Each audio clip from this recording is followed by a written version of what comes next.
Muy bienvenidos a todos nuestros queridos oyentes a otro capítulo más de Emuná, Tiempo de Calma. Estamos en el episodio número 6. Hoy vamos a hablar un poquito de un tema bastante interesante. Mi nombre es Sebastián Campos, yo soy coach ontológico profesional y operado en adicciones. Pero no estoy solo. Y hoy no estoy solo, tengo mucha compañía. Me acompaña mi coequiper.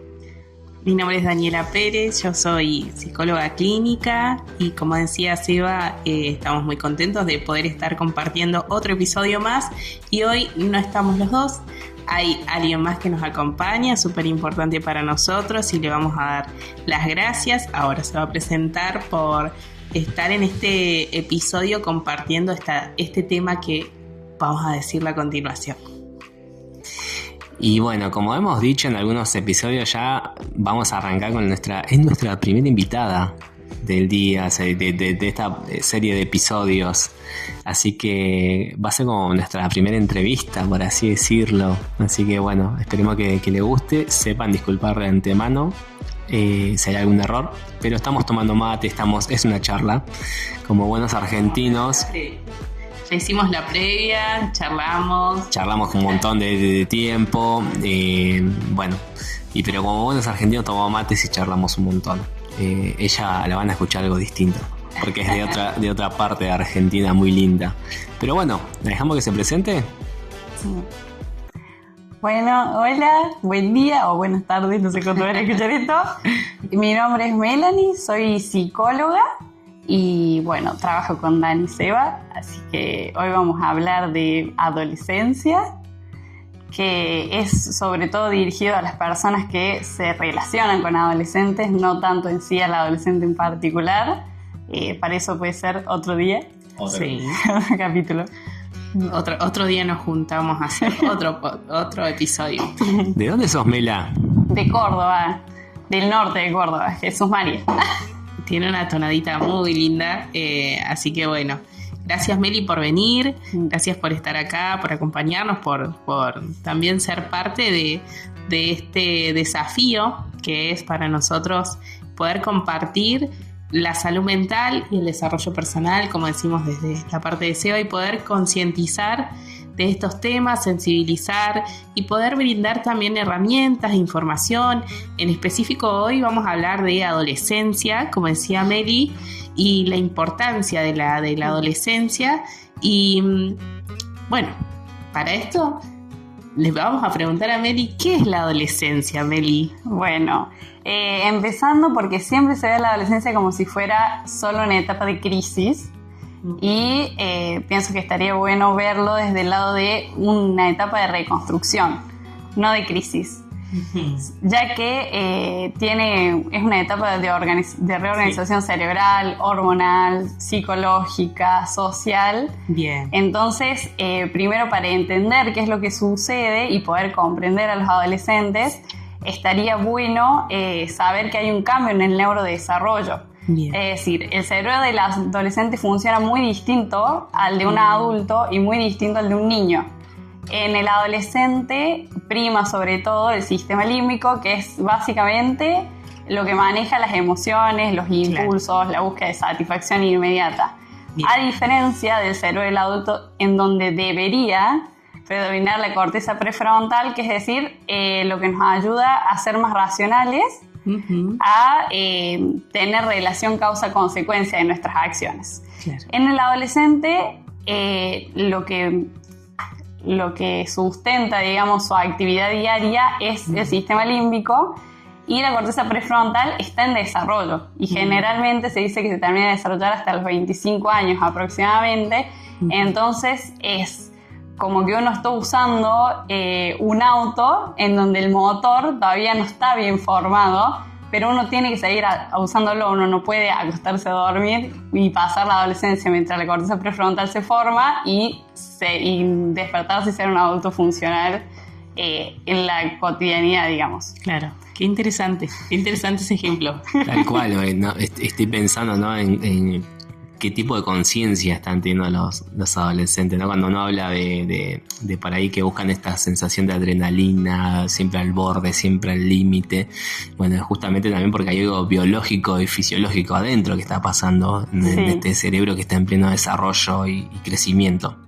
Sí, me parece importante también porque en episodios anteriores estuvimos hablando de las adicciones y estuvimos mencionando justamente esto, que el adolescente, cuando empieza a consumir, todo lo que ingresa en ese tiempo a su cerebro perjudica a corto, a mediano o a largo plazo. Justamente es por esto que decía Meli, ¿no? Que está en desarrollo. Todavía no es un cerebro que está formado y necesita nutrientes, ¿o no? Necesita actividad física, me imagino, necesita una alimentación saludable, no en este caso, por ejemplo, que hablábamos de las adicciones, un ingreso de sustancias. Exactamente. También sucede la poda sináptica o poda neuronal, que eso pasa a lo largo de toda la vida. Cuando nosotros nacemos es como que tenemos muchas conexiones neuronales, que eso nos va a ayudar a poder empezar a caminar, escribir, hablar, y a lo largo de la adolescencia es donde sucede la mayor poda neuronal. Esto es básicamente que el cerebro decide qué le funciona, entonces sigue con esas conexiones, y lo que no le funciona o lo que no usa más, corta las conexiones neuronales. Entonces eso le sirve para generar atajos y tener conexiones más eficaces. En relación a lo que le funciona, el cerebro no puede adivinar qué es lo mejor o qué es lo peor, sino que en relación a lo que le funciona se refiere a que lo que uno vaya intensificando o habituando, eso es lo que se refuerza. Por eso es más probable que un adolescente pueda caer en una adicción y que eso sea más difícil más adelante de trabajar si no se lo trabaja ahí, porque tiene un refuerzo de esas conexiones neuronales. Entonces es difícil cambiar el hábito, ya que es algo que uno le enseña y aprende el cerebro. O sea que todo lo que vos aprendes en tu adolescencia, los hábitos, las conductas, queda muy marcado en la vida adulta también. Sí. Eso es lo que se trabaja, digamos, en el refuerzo de hábitos saludables y no, porque el cerebro no es adivino, no sabe qué es lo que es un hábito saludable y cuál no es un hábito saludable. Depende de lo que uno vaya haciendo y lo que uno vaya practicando.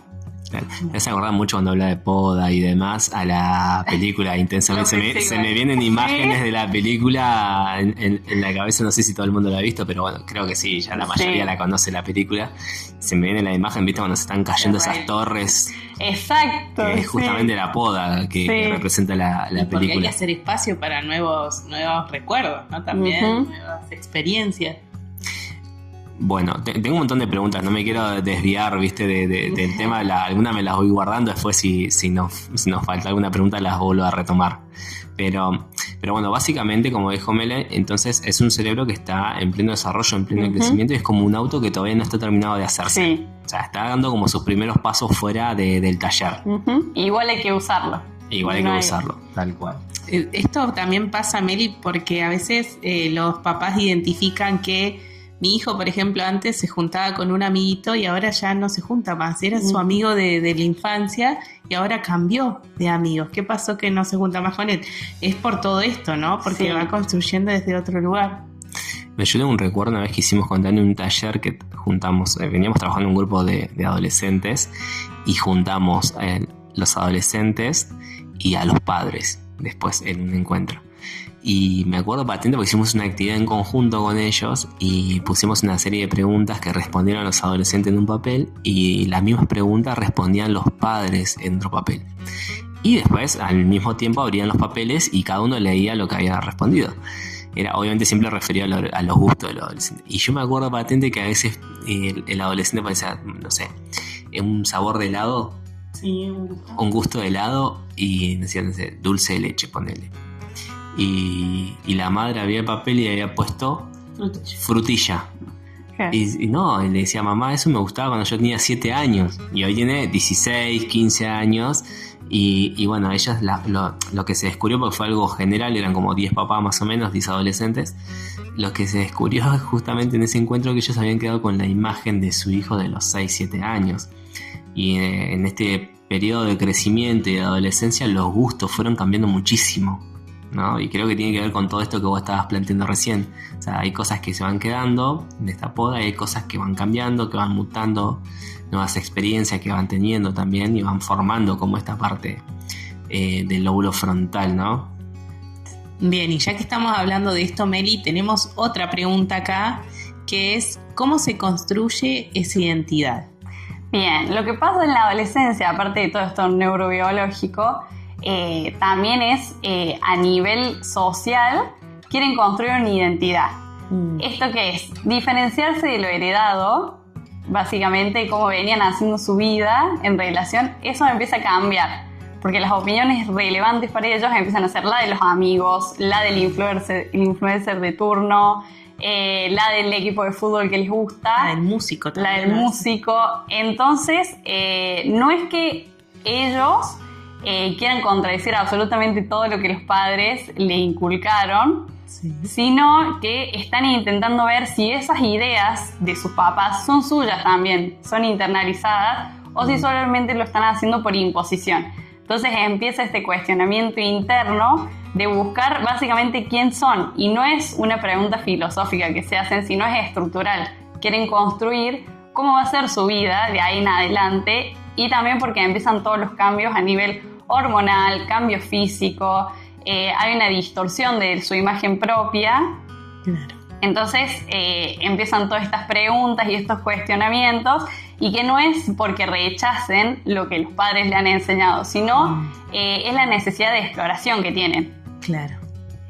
Hubo un psicólogo, Erickson, que denominó esta etapa como la búsqueda de la identidad. Bien. Entonces, básicamente se construye entre esta relación de exploración y compromiso.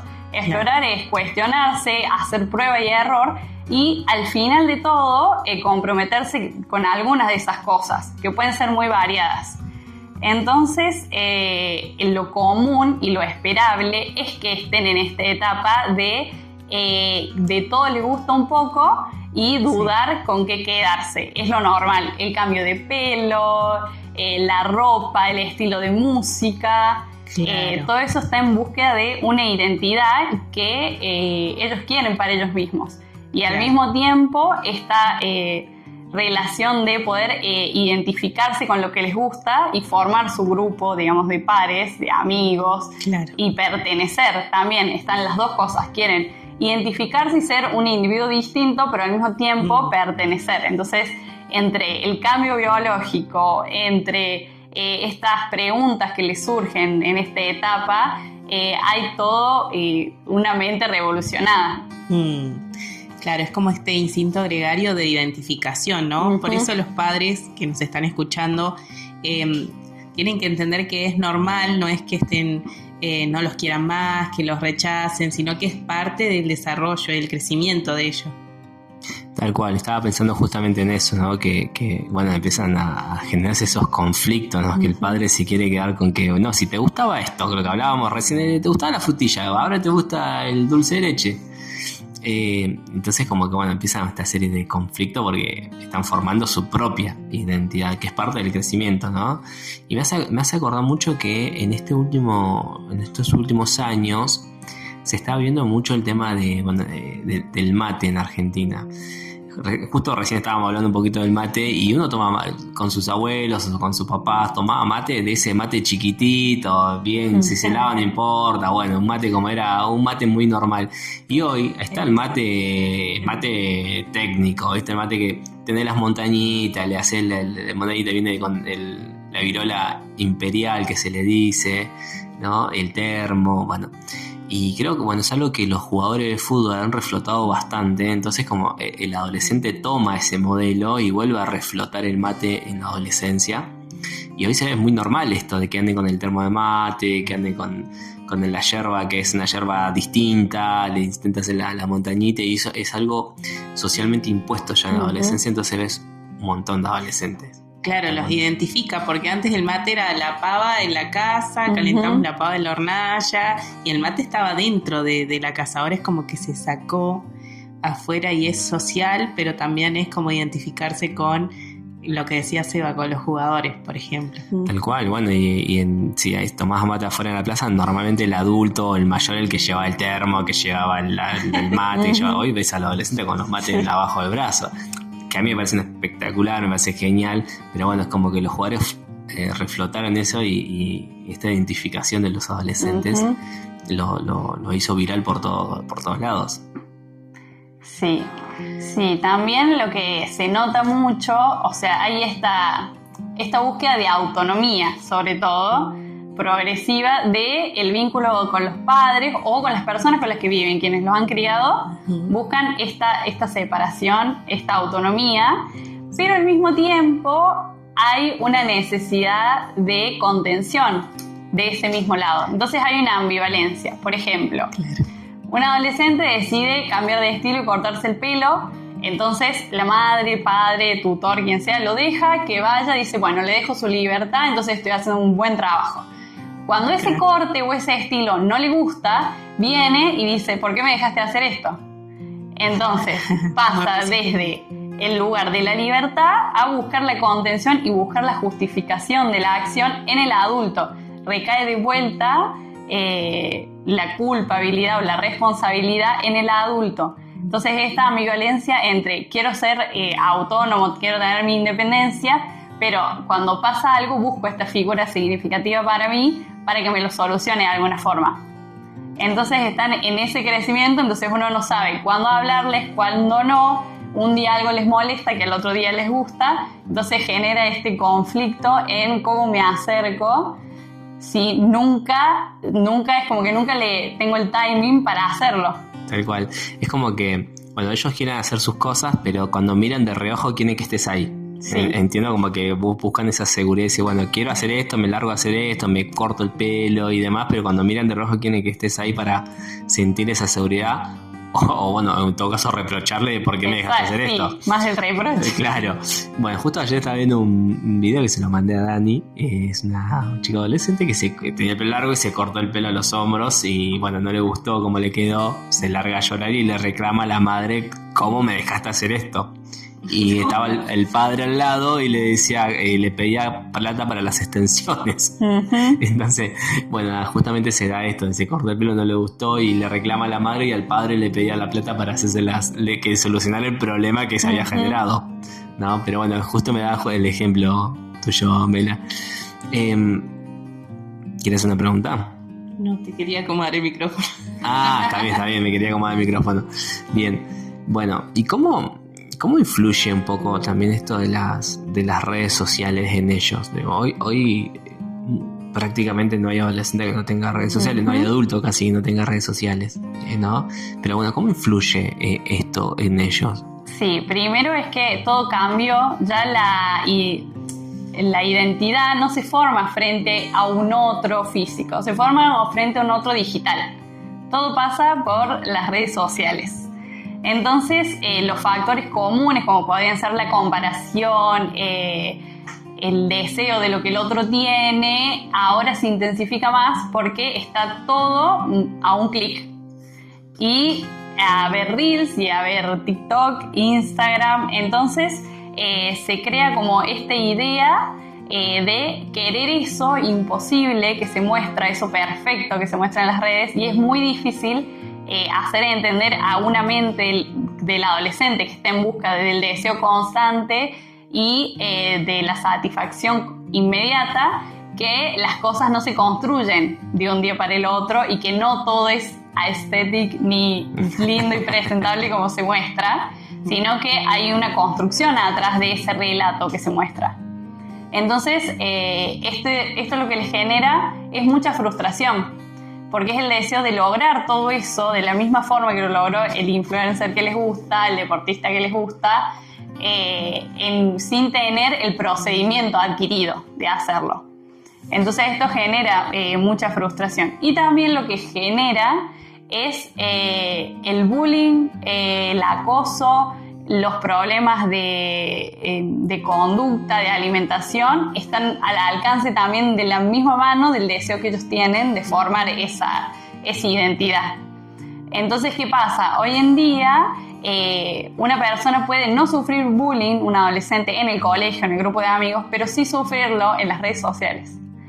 Entonces es como, no, mi hijo está bien, tiene amigos, hace deporte, se junta, va a la iglesia, tiene buen diálogo, pero ¿qué pasa? A la noche voy al baño, son las 3 de la mañana y veo la luz prendida. Claro. Entonces está en redes sociales y por ahí está sufriendo un ciberacoso y uno no se entera porque no tiene las herramientas para manejarlo. También la relación con los trastornos de alimentación. Ahora, como todo el mundo dice que la moda es cíclica, ha vuelto la moda de los 2000, que es la delgadez extrema. Entonces, eso genera muchos condicionantes en las adolescentes y en los adolescentes también sobre cuál es el deseo de su composición corporal, sobre todo porque están en un cambio en donde aparecen granitos, en las chicas generalmente llega la menstruación, muchos cambios físicos, y hasta que eso se construye, su ideal sigue siendo ese que ven en redes sociales, que no es real, y es muy difícil esa relación entre lo real y lo que es redes sociales. Está muy ambiguo y no hay un límite entre ambos. Bien, gracias Meli por todo esto que nos aportás, que es sumamente importante, y también estoy pensando en lo que influyen también la música, ¿no? Uh-huh. Porque también cómo condicionan las letras.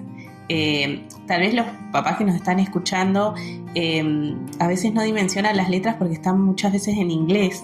Uh-huh. Pero uno cuando va al traductor, si ustedes hacen esa prueba de traducir las letras que escuchan, van a darse cuenta que son letras que condicionan también para el accionar de los adolescentes, son letras que predisponen a la tristeza, que muchas veces instan a hacer cosas que pueden ser autolesiones y demás. Entonces, la importancia de, como padres, estar atentos a qué es lo que ellos escuchan, aun cuando nosotros no sepamos ese contenido, buscar también la oportunidad de traducir, estar atentos a qué es lo que están entrando en su cerebro, ¿no? En su mente, qué información está ingresando. Me parece que también viene aparejado con esto de las redes sociales, de la identificación, ¿no? Sí, tal cual, un poco lo que en esto de las redes sociales y demás, bueno, muchas veces, como es todo tan global, ¿no? Y esto de ser tan global es relativamente nuevo. Entiendo yo que por ahí en la facultad te enseñaban cosas que no, cuando no había internet a veces. Uh-huh. Entonces hay cosas que son bastante nuevas y que están en investigación y que también es una prueba y error. Se va viendo qué funciona y qué no funciona, ¿no? Y esto de las redes sociales, lo que hemos visto mucho, que por ahí son están influenciados por países o culturas totalmente distintas a las nuestras, en este caso Argentina.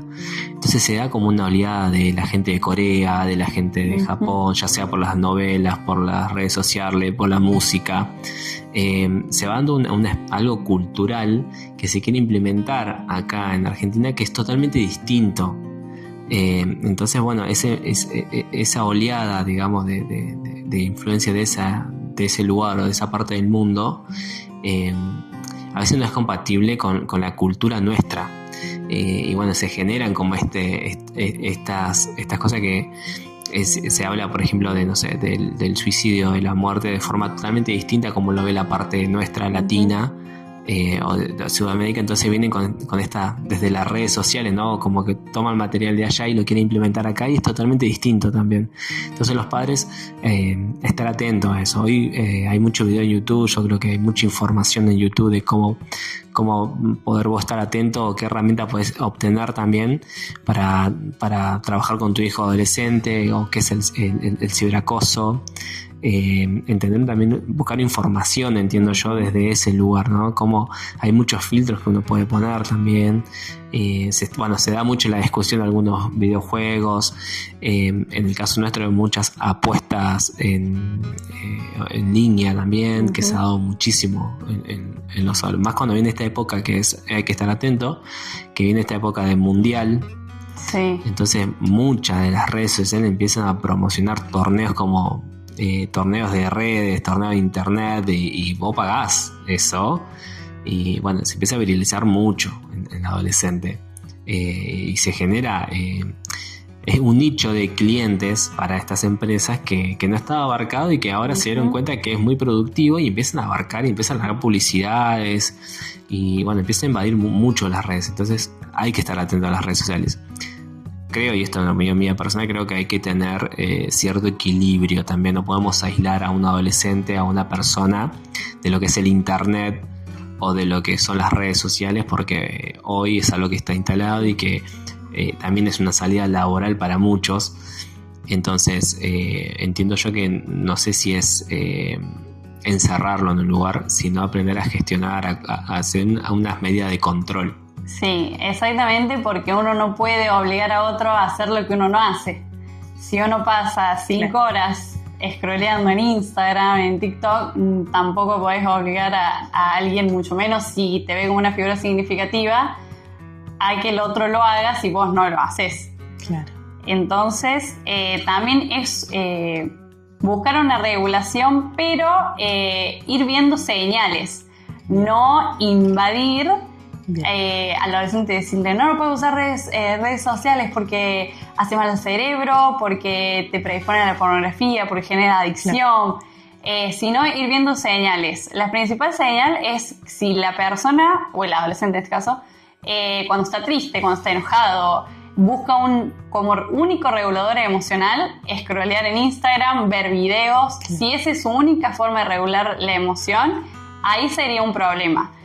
En general tenemos muchas vías de escape y no solamente los adolescentes, pero en la adolescencia se intensifican esas vías de escape, que pueden ser el deporte, la música, la danza, hacer una actividad placentera. Cuando eso se deja de lado y el único regulador emocional es el teléfono, la compu, la tablet, esa dopamina inmediata hace que todo lo demás pierda fuerza y pierda interés. Porque el celular o las redes sociales lo que generan es esta dopamina inmediata, que es lo mismo que generan las adicciones. El mismo circuito realiza. Los videos duran 30 segundos y a veces lo puedes poner en por 2. Entonces no tenés la capacidad ni de esperar 30 segundos para terminar un video. Y esto lo que genera es poca tolerancia a la frustración. Entonces el día de mañana, el que ese chico quiera estudiar algo, aprender un nuevo deporte, una nueva habilidad, a la primera que no le salga va a abandonar porque no se ha generado esta tolerancia a la frustración. Y no es porque uno no se le haya querido enseñar, sino porque su regulador emocional son las redes sociales. Claro. Qué interesante esto, Meli, es sumamente importante porque estoy pensando también en cómo hoy en día tal vez no se les está enseñando mucho cuando pasan de niños a la adolescencia a empezar con tareas en la casa, como bueno, hace tu cama, ordena tu habitación, que era algo que en nuestros tiempos estaba y nos enseñó también eso, el valor de las cosas, el cuidar, el también ir generando en nosotros responsabilidades saludables, teniendo hábitos saludables, que hoy en día al estar el adolescente todo el tiempo con el celular, tampoco está aprendiendo a cómo manejarse la vida, ¿no? O tener estas recompensas naturales que decimos, bueno, hago mi habitación, salgo a jugar a la pelota. Esto era muy, muy común antes, ¿no? Bueno, ordena tu habitación y después tenés media hora, 1 hora para salir a jugar a la pelota. Hoy en día no está esto y también está la parte del juego perdida, porque el juego te lleva a la creatividad, a la proyección, que es algo que hoy en día, por las redes sociales justamente y por todo lo que tenemos de estímulos en ellos alrededor, hoy no se ve. Se ve. Y como vos decías, esta tolerancia a la frustración no se aprende a través de cosas que para nosotros eran cotidianas, ¿no? Pero hoy están desapareciendo y es necesario para que ellos puedan tener una mejor calidad de vida el día de mañana, ¿no? Sí, tal cual. Y que esto también pasa a lo más grande, de alguna forma. A ver, hoy vos tenés, no sé, antes me acuerdo, para mirar una serie o una novela, o después tenías que esperar una semana para ver el capítulo de eso y esperar la próxima semana para ver el próximo capítulo y ver cómo se va dando la historia, ¿no? Hoy tenés las plataformas que hasta la introducción te ponen saltar y le pones a saltar y vas y adelantás y atrasás y lo podés ver seguido 3 horas seguidas y adelantás capítulo. Entonces esta inmediatez que se generó, ha generado baja tolerancia a la frustración en todos los aspectos. Claro, perdón, pero se me ocurre, imaginémonos a ese adolescente en la facultad cuando tiene que escuchar a un profesor 2 horas, 3 horas sentado en la silla. No, obviamente ahí no le puede dar por 2 para que se apure, profesor. No, bueno, encima con una pizarra blanca y escribiendo. Exacto, sí. Bueno, justamente una de las cosas que, dentro de los trabajos que hemos hecho, hemos visitado algunos colegios y una de las cosas que veían los docentes es justamente la poca capacidad de atención que van teniendo. O sea, un reel dura 30 segundos. Entonces como que la capacidad de atención se va achicando a lo que dura un reel. Uh-huh. Entonces cada vez cuesta más generar o tener que tener muchas más herramientas para que la persona o el adolescente te preste atención. Y eso también va en la crianza de los padres. Vos te sentabas con tu papá, te tomabas 1 litro de mate y charlabas un montón. Bueno, hoy es más difícil poder sentarte con tu papá y tomar una pava de mate, porque justamente el adolescente necesita otro tipo de dinámica en esa charla, ¿no? Sí. Pero bueno, ¿cómo se acompaña un adolescente sin invadir su espacio también, de alguna manera? Sí, primero es que el adolescente siempre va a estar a la defensiva de la opinión del adulto que crea significativo. O sea, ya vas a pelear. De entrada sí, siempre va a estar a la defensiva porque está esta idea que uno no lo entiende y que en cierto punto es un poco cierto, porque uno crece y se olvida que fue una vez ese adolescente que creía que los padres eran anticuados, que no le entendían los cambios, que no podían hablar con ellos. Claro. Entonces, lo más importante es que exista la confianza. Es la base del vínculo, en cierto punto. Es como que en una discusión, por ejemplo, ¿no? Se pautó un horario de llegada, el chico salió, se pautó un horario de llegada, llega más tarde. La madre está sentada esperando que entre por la puerta para decirle todo de por qué llegó tarde. Entonces el adolescente llega y la madre le dice: sos un irresponsable y no salís más. Claro. ¿Eso qué es? Es una contestación desde nuestro sistema límbico, no desde nuestra corteza prefrontal. No estamos usando el raciocinio, sino el impulso de la emoción que te genera que no te haya hecho caso. Sí. Entonces eso lo único que hace es estimular el sistema del adolescente para defensa. Claro. Lo ve como una amenaza. Entonces, ¿qué dice? No, si se me pasó un ratito nomás, te enojas por todo, sí, un portazo. Entonces no hay una solución ahí, hay solamente emoción aumentando.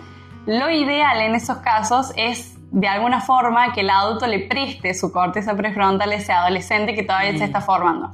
Es decir, uno ya vio la hora y ya ve que viene tarde. Claro. Uno se tiene que regular emocionalmente primero. Entonces, para poder corregirlo desde no solo el amor, sino desde el enseñarle cómo son las cosas.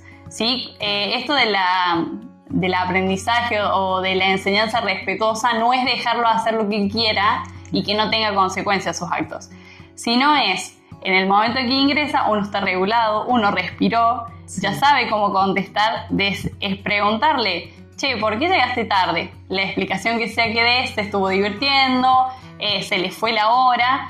Bueno, acordate que nosotros tenemos un acuerdo de llegar a esta hora. En la próxima salida vas a tener que venir o antes, o la próxima vez que te invites no vas a poder salir, claro, porque no cumpliste hoy. Esto se va a cumplir en esa salida, entonces después vamos a ver cómo sigue, ¿sí? Darle este lugar de autonomía y cuando algo no suceda, enseñarle que ese acto tiene una consecuencia. Bien. Entonces, la próxima vez va a aprender a respetar ese límite. Y si empiezan los gritos, los enojos, uno no escalar ese conflicto. Uno ya dio el mensaje claro, no hace falta seguir extendiendo la situación. Él lo va a aprender porque esto le da esta autonomía que quiere y esta búsqueda de identidad busca esta autonomía, pero sabe que si no cumple las reglas en el lugar donde vive, esta autonomía va disminuyendo, que es lo que no quiere. Claro. Entonces va a seguir cumpliendo con lo que se le instaura, digamos, pero no caer en esta discusión de quién grita más fuerte, Claro. Porque uno pierde la autoridad. Y también cuando todo es un conflicto, nada es importante, porque el adolescente ya va a crear esa creencia de que cualquier cosa que él haga va a ser un conflicto para el padre, entonces va a tener el mismo nivel de problema de llegar 5 minutos tarde a si consumió alguna sustancia. Ninguna de las dos la va a comunicar porque para él las dos son el mismo nivel de conflicto. Bien, qué bueno. Y no dejan de ser también las figuras modelo, ¿no? O sea, es necesario que, como decía Meli, como adultos responsables, autorregulemos primero nuestras emociones para poder después comunicar desde un lugar más calmado, más asertivo, una comunicación más asertiva, no en el momento, porque en el momento se va a generar toda una confusión, va a aumentar el enojo tal vez que esté manifestándose, hablarlo más tranquilo y no dejar de poner límites. No, y también esto de cuando uno responde desde la emoción es esto, no vas a salir más. Claro. No dar una consecuencia tan amplia, sino la consecuencia que sea de acuerdo a la conducta. Es decir, la próxima vez no vas a salir o vas a tener que volver más temprano. La consecuencia tiene que ser relacionada a la conducta y tiene que ser previsible. Entonces así uno también aprende lo que es la vida del adulto. Si él llega tarde al trabajo, no le van a decir o gritar y enojarse y bueno, y la semana que viene se olvidan y todo sigue igual. Claro. Wow, qué interesante. Sí, me encantó el término también esto de prestarle la parte del lóbulo frontal al adolescente, ¿no? Y es una realidad, digamos, los límites son sanos, son saludables también los límites. Y esto de que no nos olvidemos que está en una especie de prueba y error, también está aprendiendo y está en pleno desarrollo. Entonces, bueno, obviamente dentro de estos parámetros puedes moverte con libertad, ¿no? Fuera de estos parámetros.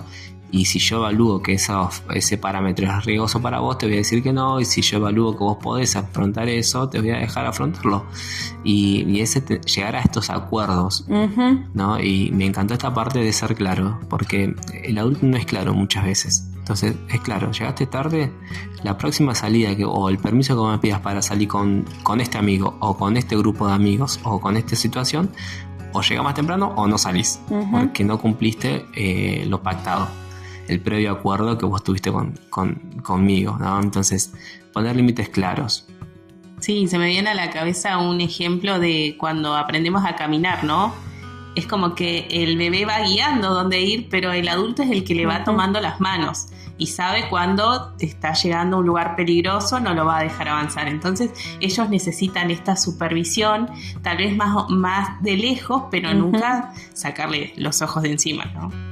También el hecho de tener conversaciones preventivas y no solo reactivas. Bien. No esperar a que pase algo para tener una conversación. Bien.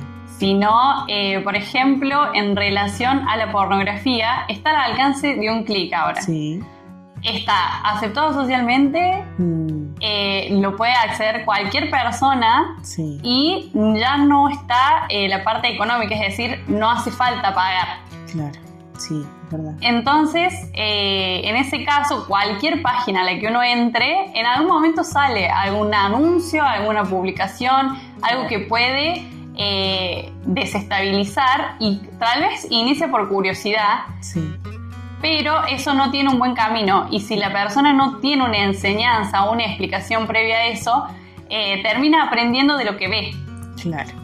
Tal cual. Entonces, la idea siempre es tener conversaciones que sean preventivas y no reactivas. ¿Cómo se tiene una conversación de pornografía con un adolescente? Bien, ¿cómo se hace? Eso es... la gran pregunta. Es la parte más difícil. Porque lo ideal sería, no sé, entre los 11, 12 años, que es cuando... tienen un poco más de libertad a la hora de tener celular, tablet, computadora, lo que sea, y que no tiene tanta supervisión. Porque ya cuando tienen un celular personal, ahí queda un poco alejada la supervisión que uno puede tener. Sí. Entonces, lo ideal es, con el adolescente siempre no citarlo, no decir, bueno, hoy te sentás acá, vamos a hablar de pornografía. Claro. Eso lo único que genera es defensa e inhibición, principalmente, obvio. Sí. Entonces, en el momento, no tener contacto visual. Uno puede estar limpiando la cocina, en el auto y sacar el tema con casualidad. O sea, es como que no quiero hablar de esto, pero bueno, ya que estamos, hablamos si querés. Que sea más distendido. Exactamente.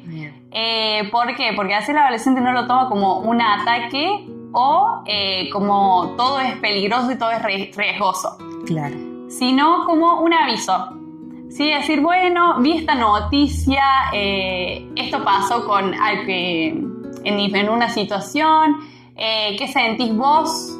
No sé, cuando tenés contacto, no sé, o te estás hablando con alguien, tenés relación con una chica, sabes más o menos cómo es el trato, pero una conversación distendida y dejar que el adolescente hable. Cuando el adolescente empieza a hablar, uno tiende a, los primeros 30 segundos que empieza a hablar, a decirle todo el conocimiento que uno tiene para que no se equivoque. Uh-huh. Entonces, vos puedes hacer esto, puedes hacer lo otro, puedes hacer... Lo ideal es contar 30 en la mente antes de empezar a hablar, dejarlo que él tenga la oportunidad de hablar, porque a la primera que él sienta que hay un límite, no puedes decir eso, no puedes hacer eso, no va a contar nunca más nada. ¿Por qué? Los adolescentes cuando escuchan algo lo generalizan al resto de las cosas. Claro. No es que vos no lo van a tomar como, bueno, me quiere cuidar de esta forma, no, lo toman como un ataque, como lo que ellos quieren hacer está mal. Claro. Entonces es dejarlos hablar, cuando empiezan a hablar no cerrar esa ventana, porque una vez que la cerraste es muy difícil que se vuelva a abrir. Bien, entonces la recomendación sería abrir espacios de diálogo que los tomen como natural, o sea, que ya se instauren como de manera natural. Exactamente. Que puedan hablarlo. Hay un pastor, Don Alfran, que me quedó muy... La otra vez escuchaba una predicación de él y su hija, me quedó muy grabado esto que decía que él pactaba citas con su hija y la llevaba a un café. Y ella ya estaba acostumbrada que iba con su papá a un café y podían hablar. Bueno, también empezar a generar estos espacios, ¿no? De que no sea tan rígido siempre en casa, sino, bueno, vamos a correr, vamos a salir, vamos a no sé, al shopping y demás, pero que sea la excusa para poder empezar a generar estos espacios.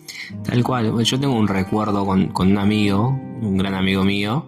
Él es un poquito más grande que yo y no tanto tampoco, pero la verdad que siempre fue muy maduro él. Y yo recuerdo mucho que las mejores conversaciones que tuvimos fueron cuando íbamos a lavar el auto. El papá le pasaba un auto, él tenía un auto, qué sé yo, y íbamos al lavadero. A lavar un auto normal, de un lavadero, lavábamos el auto y mientras lo secábamos, bueno, le limpiábamos el auto, charlábamos de la vida y fueron las mejores conversaciones que tuve, en un ámbito totalmente relajado, tranquilo, compartimos. Qué importante que son estos tips, ¿no? Porque a veces el papá toma como esa charla muy rígida, ¿viste? Y entonces lo sentás adelante tuyo y le decís, bueno, mira, esto es lo que va a pasar si vos haces esto, esto y esto. Y en realidad no es tan así, es escuchar cuáles son sus miedos, cuáles son sus dudas también, ¿no? Abrir estos canales de conversación de una forma más distendida. Me parece ese consejo o ese tip me pareció espectacular, de poder acercarte desde un lugar distinto a la charla rígida que por ahí años atrás las tenías vos con tu papá, que te sentaba y te decía, bueno, mira, si vos haces esto te va a pasar esto, porque yo lo viví así, ¿no? Y socialmente todo cambió. Cuando nosotros, yo soy categoría 90, no saquen cuenta, pero cuando nosotros nacimos no había internet. ¿No? Entonces cambió todo a raíz de eso también.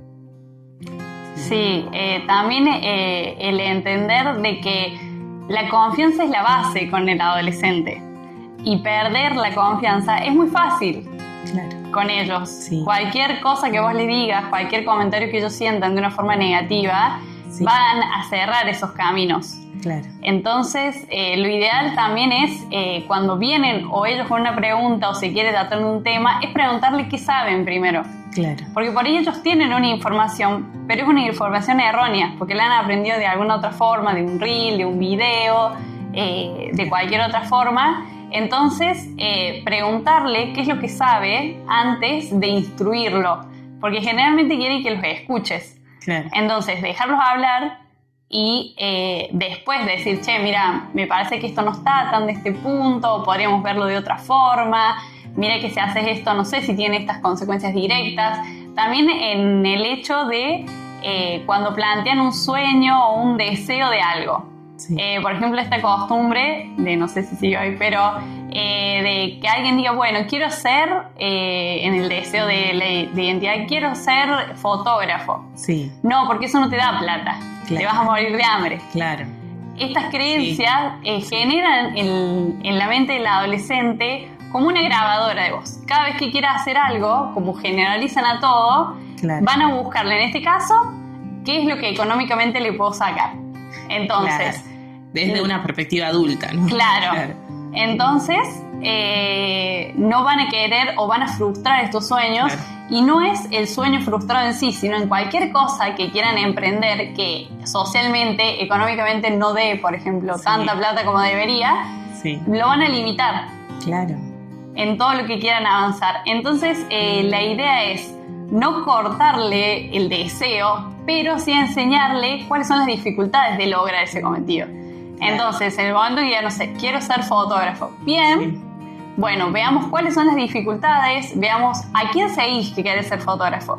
Fulanito de tal, que es fotógrafo, no sé, en el desfile de la moda de París. Bueno, veamos cómo hizo él su camino para tener ese éxito. Lo podemos hacer, cuáles son las dificultades, qué obstáculos vamos a tener, qué herramientas necesitamos para lograr eso. Y dejarlo intentar. En algún momento, si él no quiere, si se frustra, lo va a contar, porque uno le dio las herramientas y el acompañamiento para poder hacerlo. Entonces va a tener la confianza de continuar o no y transmitírselo al adulto. Pero la idea es esta, no neutralizar o cortar el deseo con una afirmación totalitaria de decir esto no da plata porque eso lo va a generalizar al resto, y tampoco de decir sí, vas a poder hacer todo lo que quieras, porque tampoco es realista, sino mostrarle cómo es el camino. Claro, las dificultades. Las dificultades, claro, y lo que se necesita, las herramientas que uno tiene que tener para esto, lo otro. Siempre la diferencia entre alguien que puede llegar a ser un adulto frustrado es ese acompañamiento que tuvo en la adolescencia. Claro, y no proyectar en ellos las propias frustraciones, ¿no? De adultos. Bien, bueno, es excelente toda la información. Se nos pasó la hora volando, ya vamos bastante, pero bueno, Meli, algo que te haya quedado ahí como súper importante como para compartir o algo más como para ir cerrando un poco este tema que es muy lindo, muy interesante, y seguramente vamos a tener otra segunda parte porque es mucho, ¿no? Sí. Bueno, no, para cerrar, aparte del diálogo, la conversación y todo lo que uno tiene que tener y la confianza, es también elegir las batallas. Bien. No todo tiene por qué ser conflictivo. Bien. Un cambio de pelo, un cambio de color o tintura no tiene por qué ser una queja de una semana. Claro. Ni tampoco un cambio de estilo de música. Son cosas normales y esperables en la adolescencia. Bien. Las cosas cambian cuando hay o se sospecha un consumo de sustancia, no sé, autolesiones o aislamiento muy marcado de 3 semanas que no quiere salir. Claro. Esa es una batalla a pelear. El cambio de pelo y eso no es tan fuerte o tan pesado para batallar, porque es como lo que ya dije, que si todo es un conflicto, nada va a ser importante para él. Entonces nada va a comunicar. Claro. Porque todo tiene el mismo peso, desde el corte de pelo hasta si consumí algo o siento que me hacen bullying. Bien. Muy buena información. Elegir qué batalla pelear es espectacular eso. Me encantó. Pero bueno, está buenísimo, Meli, todos estos tips que se fueron dando. Y me encantó porque de entrada aclaró, esto no es para adolescente, esto es para el adulto. ¿Sí? Está buenísimo esto. Porque seguramente el adolescente va a formar su opinión después. Pero bueno, la idea es que puedan tener, como siempre decimos, tips, que puedan tener herramientas para poder afrontar y llevar adelante este trabajo con sus hijos o con sus sobrinos o con la persona que ustedes consideren. Pero bueno, ya se nos acabó el tiempo. Así que nada, si sos adolescente y estás escuchando esto, mostráselo a tu papá. Si tenés que hablar algo con él, mostrarle primero este episodio y después mantengan la charla que tienen que tener. Si sos papá o sos tío, escucha esto y después abrí los canales de conversación, que vas a tener muchas herramientas. Y esto va a quedar en Spotify, que nos puede buscar como Emuna Tiempo de Calma, en YouTube, que nos puede buscar como Emuna Tiempo de Calma, andan todos los episodios que hemos subido. Y nada, Meli, muchas gracias por esto. Gracias, Meli, y seguramente vamos a continuar compartiendo con Meli porque es parte del equipo, así que te agradecemos por tu tiempo, por estar acá y por todas estas herramientas que transmitiste el día de hoy para el cuidado de la adolescencia, ¿no? Gracias, Meli. Sí.